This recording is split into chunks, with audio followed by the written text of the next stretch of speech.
Welcome to Trading Card Therapy, our 7th episode. Really appreciate you joining us today. We have an action-packed show planned for you. For those of you who don't know, things keep getting worse for the Jets. I just had to say that. The only thing that actually has been keeping me straight about the Jets is the Lions. And my friend Monty, the fact that he's suffering along with other Jets fans after what was just an insane way to lose against the Ravens this past week. So, without further ado, the doctor, yours truly, Leighton Sheldon, is here to talk everything and anything having to do with trading cards and the therapy you need every Tuesday at 12:30 Eastern Time. So, I'm walking around the Philly show, and for those of you who don't know what the Philly show is, check it out, phillyshow.com. It was this past weekend. It's held at a facility just about a mile away from the King of Prussia Mall in Pennsylvania. And it also is in the same building as a casino. Now, we're not talking Borgata. We're not talking the Wynn. However, it is very nice. And it's also very nice that you take the elevator down to the bottom level and you get right to the casino. You want to go upstairs to the bathroom, you just take the elevator right up from the basement. It's excellent. So this past weekend, the Vintage Breaks and Just Collect crew descended on the King of Prussia area and went to the Philly show Friday, Saturday, and Sunday. And usually much to the chagrin of my lovely wife, Julie. However, we worked it out where Grandma was taking care of Crosby, my 6-year-old son, this past weekend. And she was able to join us not only at the show for a little bit on Saturday, but also for a team dinner at Capitol Grill on Saturday night, which was a blast. So I wanted to start off and let you know about something that I saw at the show, my experience in seeing it, how it happens, what went down, what was going through my mind, so on and so forth. So the title of this week's episode is going to be "It's So Bad, It's Good." And you're going to understand exactly what I'm talking about in just a minute. For those of you who follow me personally on Instagram, Leighton_Sheldon, you may already know what I'm about to talk about today. So I'm always on the lookout for early Babe Ruth cards, not only as a collector, but also as a dealer, a speculator, an investor. Generally, Ruth and Ruth cards have treated me very well over the long term. So, as usual, I'm walking around the show looking for these Ruths, and I see a fair amount of Gaudies, but, Gaudies tend to be overpriced in person at a show. I'm kind of looking for, maybe an early strip card, possibly an exhibit. Hey, what's up, Derek, Mike, and the rest of the Breakamaniacs who are kind enough to join me here today on Trading Card Therapy. So, as I'm perusing around the front of the room, I do almost like what a Kramer does on those old episodes of Seinfeld. I'm walking along and, literally jerk back. I'm like, no, that can't be a 21 exhibit Babe Ruth, because I've already walked around the show. Actually, this might be on Saturday. I'm not sure if it was out on Friday. I should have asked. And I see a 1921 exhibit Babe Ruth in a particular dealer's display case for sale. And it's not pretty. I mean, I want to be very clear. It's beyond not pretty. It's just downright gross. And so when I first walk up to it, it's one of those where you see something that maybe at first when you look at it is a little bit, a little tough on the eyes. And then the one thing I know about 1921 exhibit Babe Ruths is they've been trending up. And they've been trending up for actually several years. Some years they go up a little bit. Some years they trend up a little bit more. Full disclosure, I have a few 1921 exhibit Babe Ruths in my inventory / collection. So when I saw this card, I felt like I knew it well, and I knew the market in particular really well on 1921 exhibit Ruths. And so when I first took a look at this, and you're going to see it for the first time right now if you're watching us live. Another reason why to watch us live here on Trading Card Therapy every week if you can. So that way, if you're only going to be enjoying the audio drop, that happens every Friday for us on Apple and Spotify, you'll be able to see some of these cool things that we show up every week. So there she is, a 1921 exhibit Babe Ruth with plenty of condition problems. As you can see, someone decided they were upset with Babe and they gouged his head. What's really funny, I wish someone would have caught my live reaction because it really does look pretty rough from the front. I wish you could have seen my reaction at the convention when I asked to see it, and this was the back. I'm like, oh dear Christmas, what happened? Was this thing involved in like a science experiment? Did someone get really mad in the playground? I have no idea. So you can imagine I didn't think I was going to buy it because of the way that it looked. However, it was tagged. It was priced. And upon seeing the price, I'm going like this internally to myself, scratching my head like, oh my God, I'm going to buy what might be the worst example of a 1921 exhibit that I've ever seen. And so I'm thinking like, I need to get my head examined. What am I doing? And then I decided to settle down just for a minute. And I took what I really know about cards and the market so well, which is Babe Ruth, supply, and demand. And in fact, Babe Ruth's 1921 exhibit in a 1 recently sold at auction for about $5,000 or $6,000, and a 1.5 sold at auction at Robert Edwards for approximately $8,000 or $9,000 about 2 auctions ago, fairly recently. I only know that one because I was the underbidder. So when I saw this card, even though at first glance I felt like I was looking at Medusa and I didn't know what was going to happen to me, I began to settle down in my head and really started to understand, because how it was priced, like this might be a buy. And what I'm trying to do today on Trading Card Therapy is provide value to you folks who might, let's say, be in the market, for example, a different player, maybe a Hank Aaron rookie or a Mickey Mantle rookie. And you might see at a convention or at your local shop something that looks or resembles the condition of this Babe Ruth. And just like me, my knee-jerk reaction was, hey, I'm not buying this thing. There's no way in heck I'm going home with this. I don't need this for my collection. But this is what happened to me.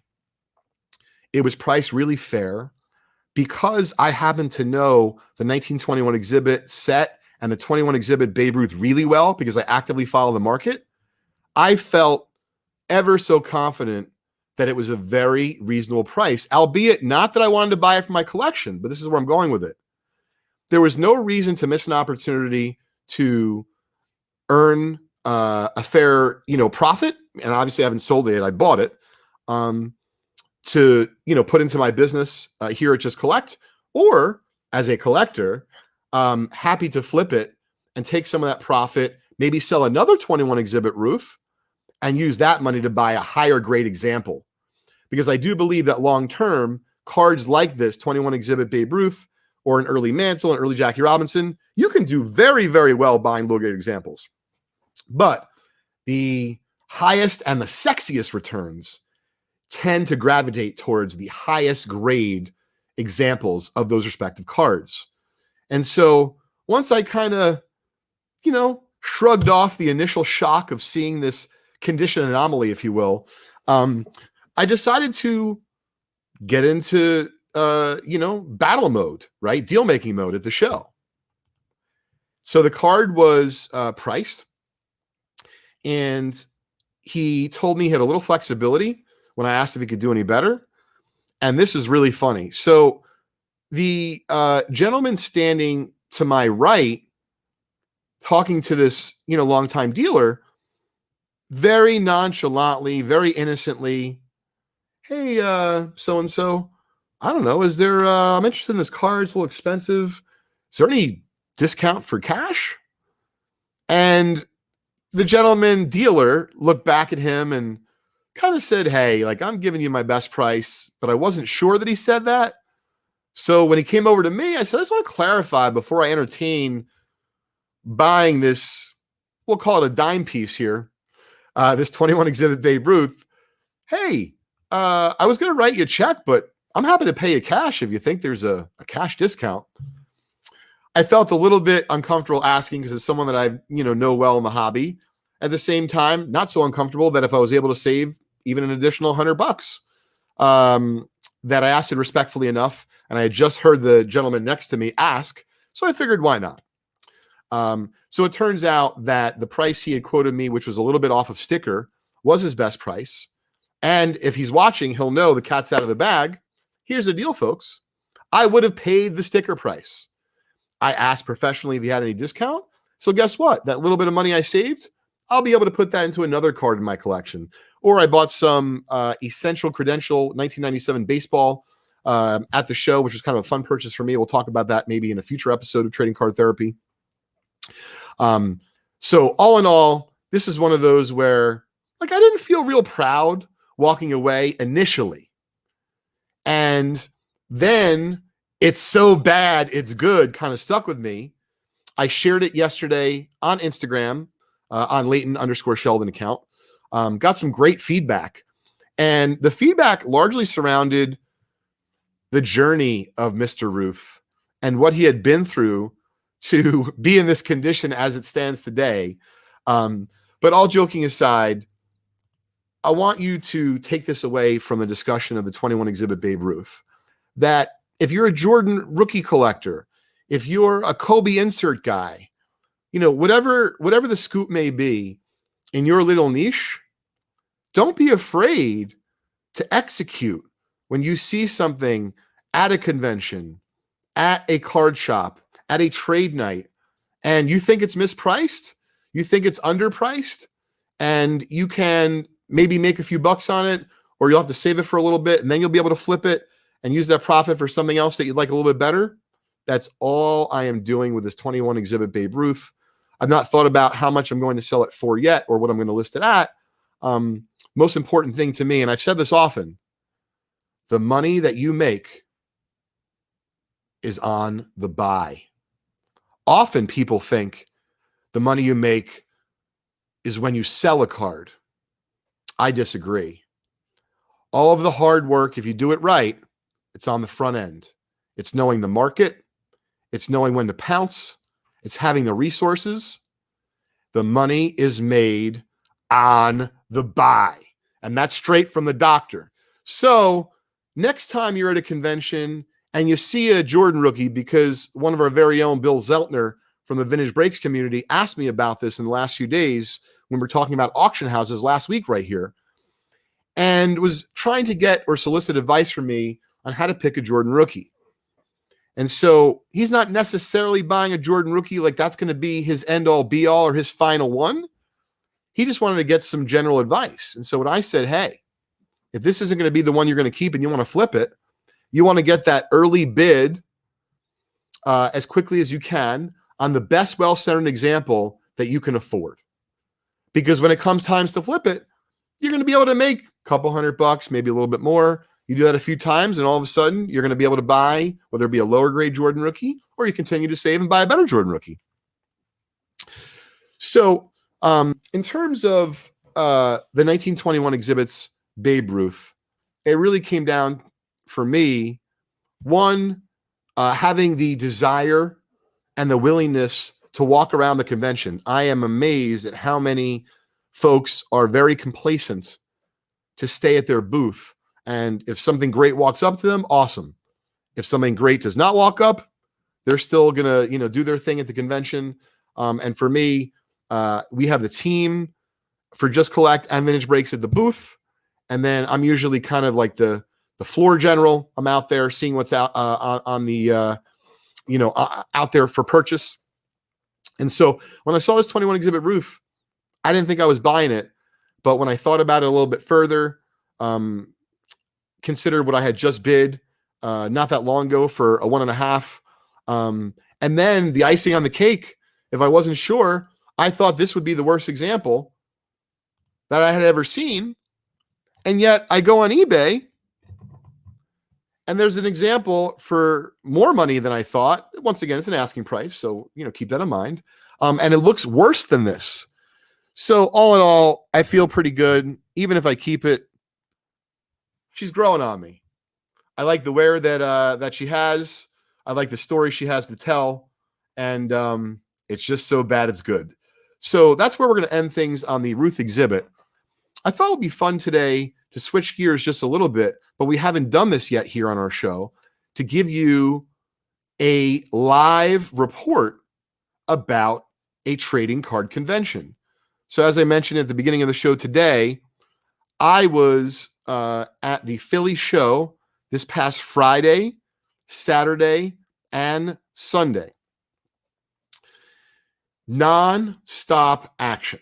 So I'm going to try to take you each day through my process, what we do, and then what's going on in the market out there that you, the listener, might be interested, but didn't necessarily get to experience because you couldn't make the show.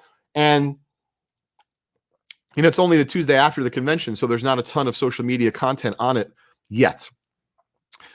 So I get to the show on Friday. Everyone's super pumped. Biggest change that I've made as the owner of Just Collect is that when I put out inventory at the booth, I have most of it priced. When I say most of it, because if it's not priced, it's not for sale. So when folks walk up, if they don't see something priced, we can explain to them why it's out.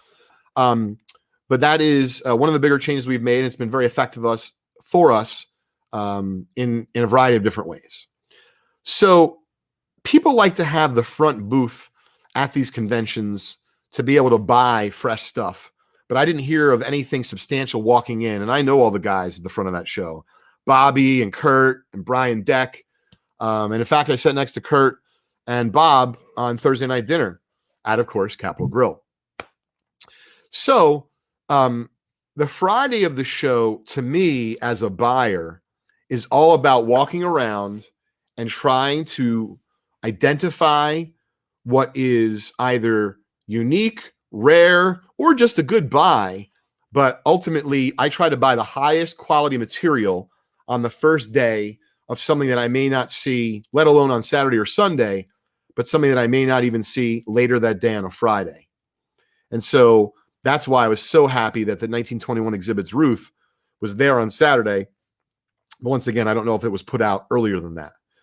So upon my first go around of the show on that Friday, I'll generally look for, as I mentioned, these special, unique, or higher grade items. And, things where there might just be a fair value or they might be there Saturday and Sunday. I don't fret. I just wait. And don't forget, cash is king. So when you're walking around, if you're going to be thinking about buying a big purchase, it's not just, or making a big purchase, it's not just, are you getting a good deal? But is there going to be something else that you want to reserve your cash for? And maybe you can pay via check to some other who have done business with them before. So I'm always thinking about cash and check management as I'm walking around the show as well. So the number one thing I noticed walking around the show in general, and I'm someone who's actively looking to buy Babe Ruths. These are the Babe Ruths that were available. There was a number of different Babe Ruth Goudies, 1933, in grades of 2 or less. Grades 3 or more, I saw 2. Okay. How many other different 1920s or earlier Babe Ruth cards did I see for sale? Very, very few. So my own takeaway, because I'm going to do this for myself, that when I buy a Babe Ruth for myself, a Goudie, when I say for myself, my collection, I'm going to try to buy a grade of 3 or 4 or higher.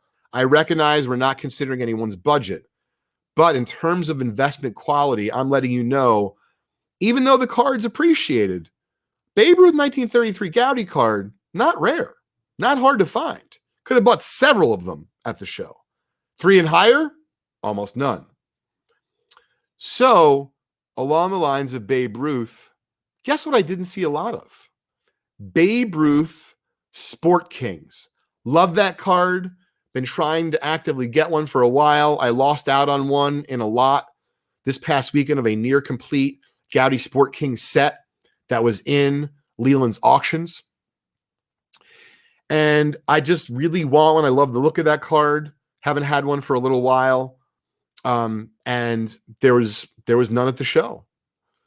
There was actually a gentleman who had one. He sold it to another dealer. I saw it. I asked that dealer if he would sell it afterwards. And he said, I'm not sure I want to sell it right now. No shame in trying. So I did see a 35 Gaudy 4-in-1 Ruth. Our very own Daniel Lynch was commenting in the chat, but I didn't see many of them. I certainly didn't see very many exhibit Babe Ruths, which once again, I'm very familiar with the 21 exhibit Babe Ruths, and I just knew to pounce on it. So switching gears, but still vintage, saw very little really strong pre-war, meaning I saw some T206s in lower grade. I didn't see high grade Cobbs. In fact, we sold a T206 Ty Cobb bat off shoulder at the convention in SGC3. So what I'm trying to say is if you have someone or you're in groups on Facebook and you know where there's a nice stash of Babe Ruths or a nice stash of pre-war, make friends with these folks. It's not readily available even at some of the bigger shows like Philly. So let's switch gears for a minute, talk about some of the more fun that we had at Philly. Shout out to my friend Derek Grady from Heritage Auctions. Heritage Auctions and Vintage Breaks collaborated on a very special giveaway on Sunday, live from the Philly show. We gave away a 2012 Exquisite Football box, which had possibilities like Russell Wilson, RPA rookies, and Ryan Tannehill and Kirk Cousins. Now, did we get any of those guys? No, we didn't. However, what we did get was a great banter back and forth between Derek and myself. He was kind enough to look at a 1951 Bowman Mickey Mantle rookie, graded PSA 2, which I had just purchased live on the floor just a few minutes before Derek saw me. He was wondering what I was doing. I was trying to execute and buy the card so I could show it off live on air with Derek. Derek's a former grader at SGC. I thought it'd be kind of cool for him to look at the card. That made for great content. But what came next was even better. So we open up this 2012 Exquisite Football box. 6 cards are supposed to be in the box. 6. Every now and then, there's an extra card in breaks. So the first few cards, I mean, they're like, forget about anyone to write home about. We hadn't even heard of some of these guys. So we were getting a little bit concerned. We were trying to give away something nice, of course, to anyone who was kind enough to follow Heritage Sports and Vintage Breaks on Instagram. So we're plowing through the box, and lo and behold, we get to Barry Sanders on-card autograph in the 6th card, I believe, in the box. So at that point, we were supposed to be done.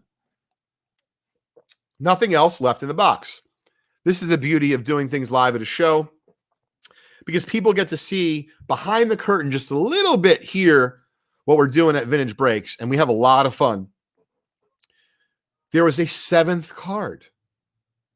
We looked at each other like, wait a minute, what are we going to do? Well, we're going to give it away this week on social media. Make sure you look out for a post coming from us. Guess who the 7th card was of? Dan Marino on a gorgeous, in a gorgeous pit uniform against a black background. I think it was a silver auto. The card is smoking. I think it's numbered at 25 or 50. And so the extra card gods decided to bestow upon us a fantastic Dan Marino numbered autographed card out of Exquisite. And so that was fantastic at the show.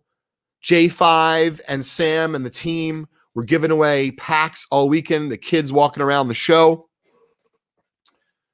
Overall, my biggest takeaway in terms of walking the floor, because I spent tens of thousands of dollars, is the best of the best material is not only still very desirable, it's almost non-existent.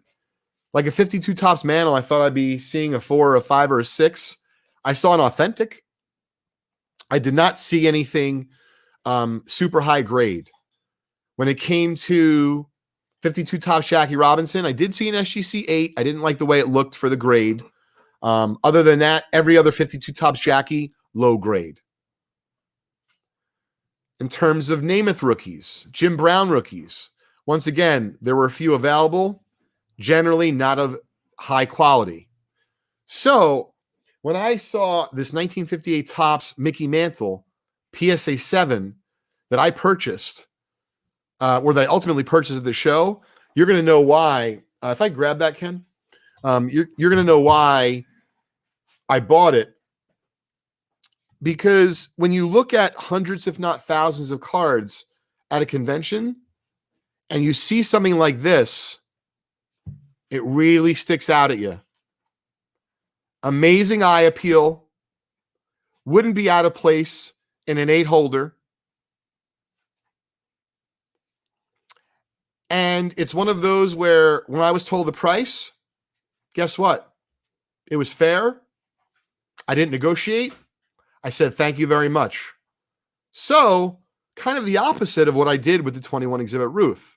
And the reason why I did that a little bit differently with the Exhibit Ruth is because the Exhibit Ruth didn't look like this. Didn't look like it had great eye appeal. Great story, yes, but maybe a little more unsure of the value. This beauty I knew was coming home with me would not look out of place in a PSA 8 holder. And these are the kind of cards that I look for, whether it be as a collector, as a dealer, as a hybrid buyer, being a professional baseball card treasure hunter. That's my thing, is looking for great cards with tremendous eye appeal for fair value. Some of them I keep for the short term. Others I sit with for a little bit longer. And then others, my son Crosby, who's 6 years old, will end up with one day. So hope you all had a good time today on Trading Card Therapy. That's today's 7th episode.